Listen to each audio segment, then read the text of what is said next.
Hello, everybody, and welcome to the shop. If you're new here, I am the convicted Christian. I am 7 years clean and sober. I did almost 10 years in prison, and now I am free and off parole, all thanks to God's love for me. It's an amazing thing. If you're a returning viewer, thank you. You know what today is? It is what I Learned Wednesday, and I'm going to be talking about what I learned during my time in the Challenge Academy. Now, I spent one video on 3 years of high school, and then another video on 7 months, which were the Challenge Academy. And the reason why I spent so much time on the Challenge Academy was because it was a very pivotal time in my life. The things that I learned then would not serve me immediately, but they would be part of the things that shaped me into the man that I would eventually become. And as pivotal as it was, and as good as it wasn't all good. There were things that I learned there that in themselves are not negative. It's the whole tool versus who utilizes the tool argument. I could have used everything that I learned there for good. I didn't. And that is why I wanted to do just one video on that. It was kind of looking forward to that I was going to have to make this video. So I'm going to separate the two things, the good things I learned and the bad things I learned. And like always, we're going to start with the bad. So you remember how I've talked about in the past, and if you don't remember, go back, and I've talked about it in other videos, how I believed in waiting 24 hours because things always change. Well, the reason why I believe that in important decisions, especially emotional decisions, is because I used to not wait. But I could also use that same thought process and use it for ill. And what I mean by that is, sure, wait 24 hours, 48 hours, a week, a month, however long you need to wait, and things will change. Most people think bad things will change. That's true. But if you're already in a bad situation, you can wait until it gets better. You can wait anything out. And that, along with my ability to just change at a whim, it's a lot harder actually now. I'm getting into my I am who I am, and it's not going to change phase of life that most people eventually go through. But I used to be able to just, on a dime, I could pivot and I could be going in a different direction. Well, in a way that's good and in a way that's bad. Because, sure, if you're in a bad situation and you try to make it better, you can just pivot. But if you're in a bad situation, because it's the punishment of doing something bad, you can pivot real good and you can go with the flow, you can wait out the punishment. And you want to talk about someone that could wait out a punishment, especially one that wasn't immediate and wasn't physical. That was me. I could do it sleeping, I could do it standing on my head. It did not matter what got thrown at me for a few years there. I mean, I did almost 10 years in prison. And was it hard? Absolutely. I talked about in the past, it's not the big things that you miss. It's not the big freedoms that you miss. It's the little things that you miss. It's the being able to see the moon at night, a sunset, stars, being able to hold someone's hand. You know, in the grand scheme of things, those aren't very large. But we so take for granted those things that when they're taken away, they leave a big impact. But I was able to deal with it. I was able to let it brush off my shoulders and take each day as it came. And because of the particular way I think and particular way that my mind works, if I can get in a routine, I can find contentment. Not happiness, not joy, but I can find contentness because I know what's coming and I can plan things out. Like, give you an example. When I went to the hole one time, solitary confinement, whatever you want to call it, we never called it that when I was in prison. It was the hole. If I was given access to books, it wouldn't faze me. Without access to books, it definitely sucked. It definitely was not a good, great, grand old time. But it definitely was feasible for me to just skate through. I learned to change my sleep schedule. At some point, I was sleeping probably 12 plus hours a day just so that the day would go by faster. If I did have access to books, and let's say Monday is when books get picked up and when they get dropped off, I knew that, and you got, let's say, 3 books. I would take all the pages. This is gonna sound so psychotic. I would take all the pages, and I would divide them by 3. I would divide that by 7 for the 7 days, and then I would do a realistic amount of calculation of, okay, how much time do I want to spend reading, and how much time do I want to put the book down to preserve that content, preserve that escapism out of that particular solitary confinement. Well, so I would come up with, okay, I can read 15 pages right now.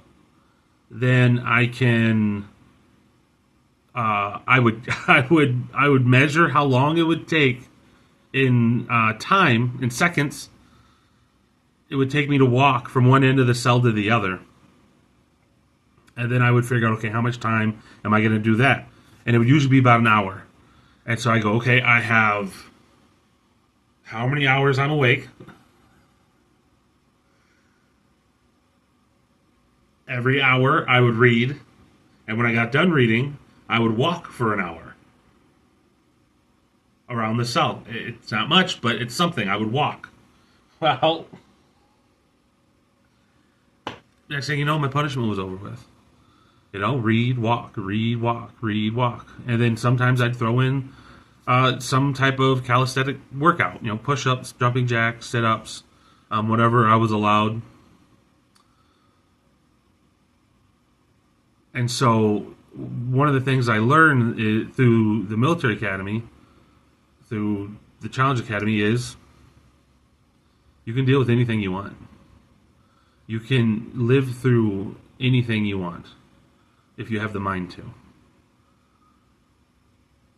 And I did.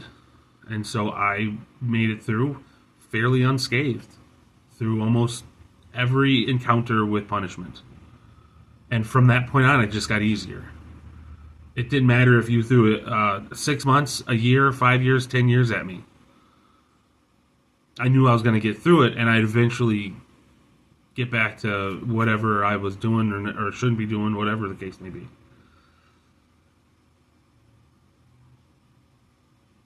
And so that was probably the main thing that I learned that wasn't good for me, and that didn't progress me into being a better person, and didn't progress me into adulthood in a way that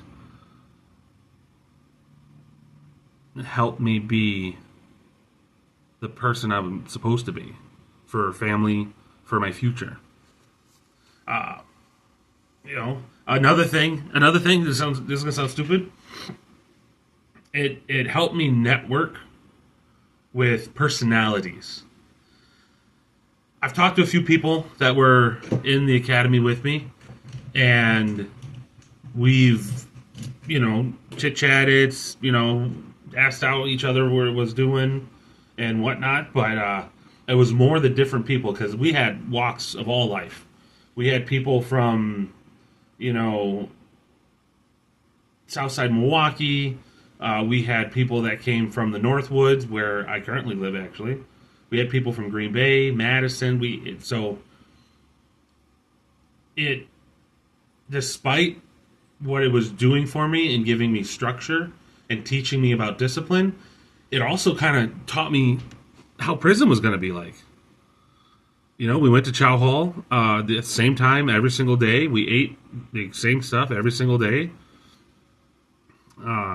Went to school at the same time. You do the same thing in prison. You have your programs, or you have your rec time, or whatever the case may be. And it was highly, highly structured,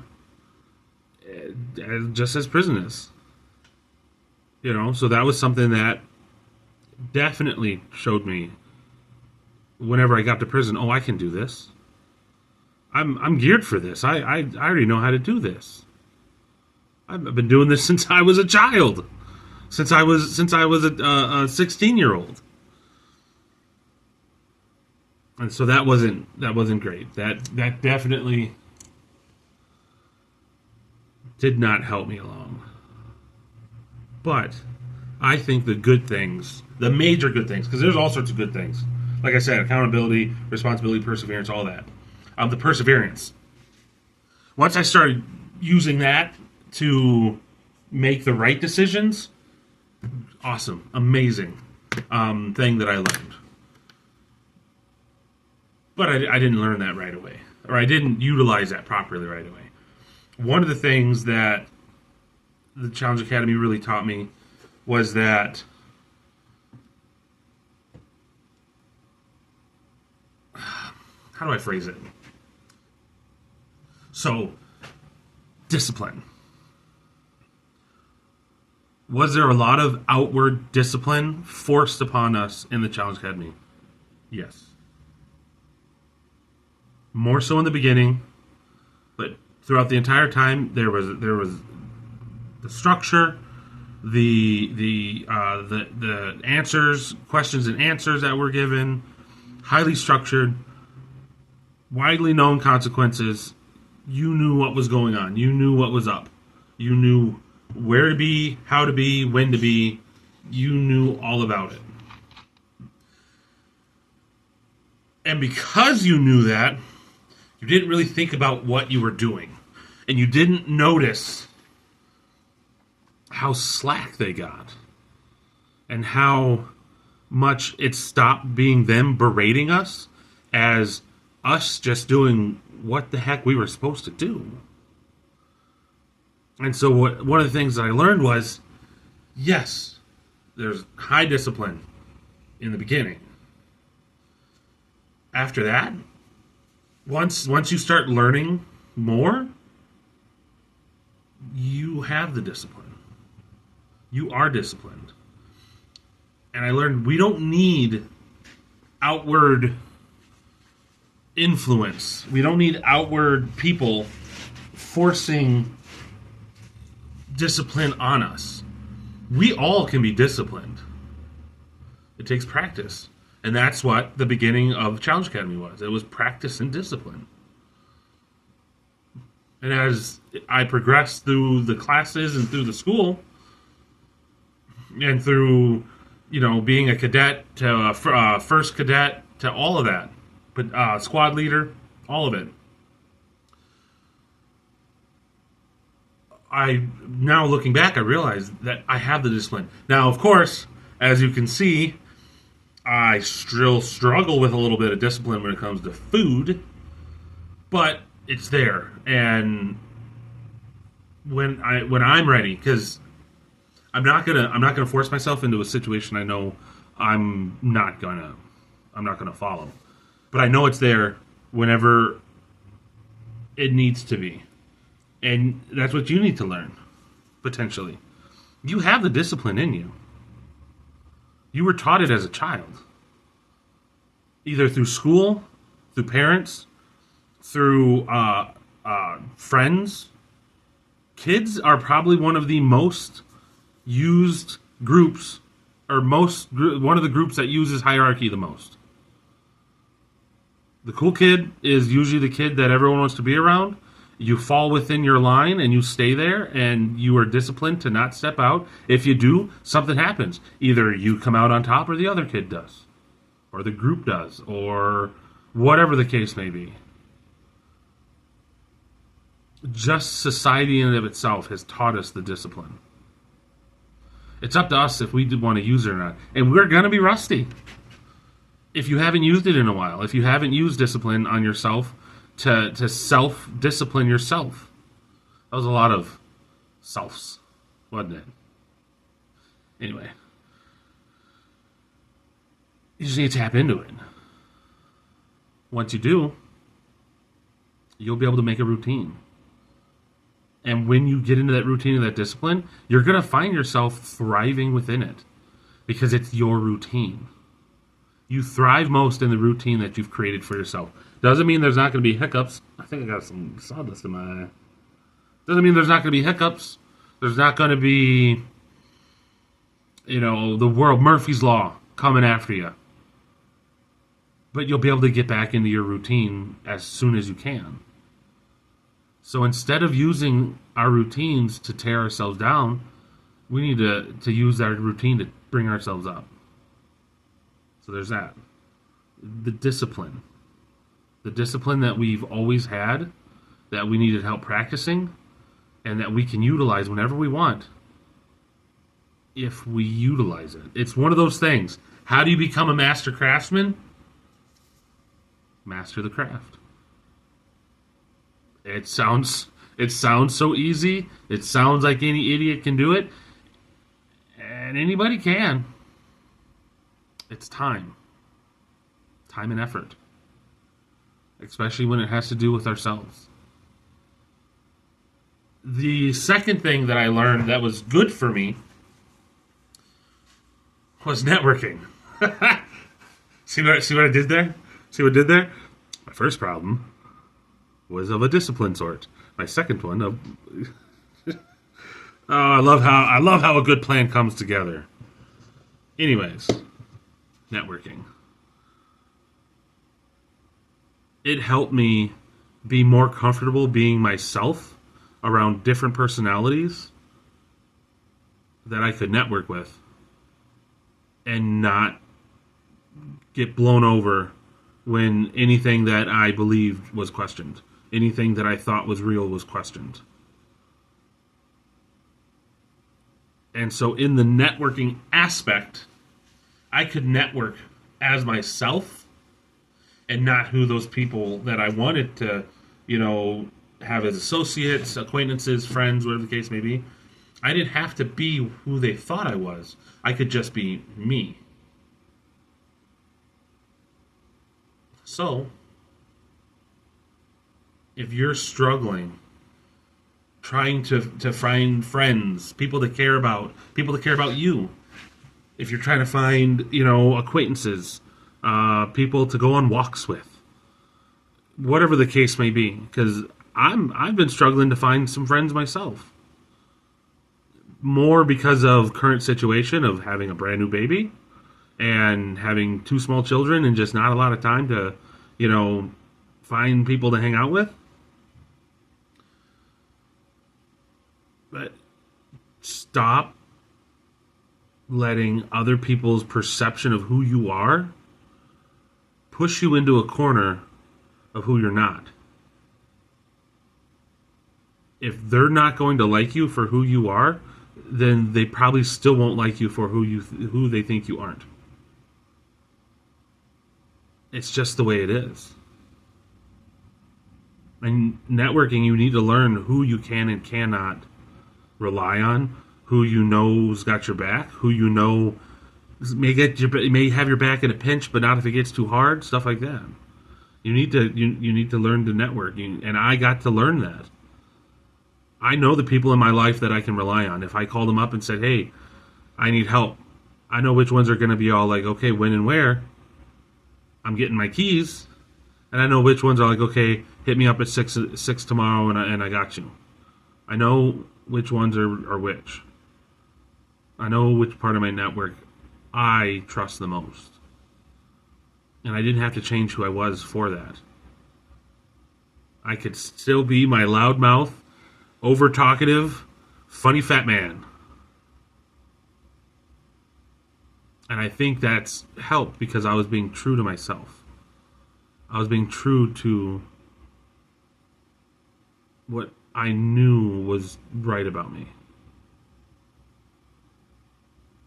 And so, those are the things that I learned from the Challenge Academy. A couple that I had to let go of, and a couple of things that I hope to grow deeper within myself. I hope that helped. If there's anyone you know that could use the same advice, shoot them my video. Maybe it would help them. Well, I hope everyone has an amazing first half of their week. Only a couple days left. Let's get after it. And always remember, if we're going to change the world, we're going to need a little discipline so we can change ourselves. Have a good night, guys. I'll see you in the next video.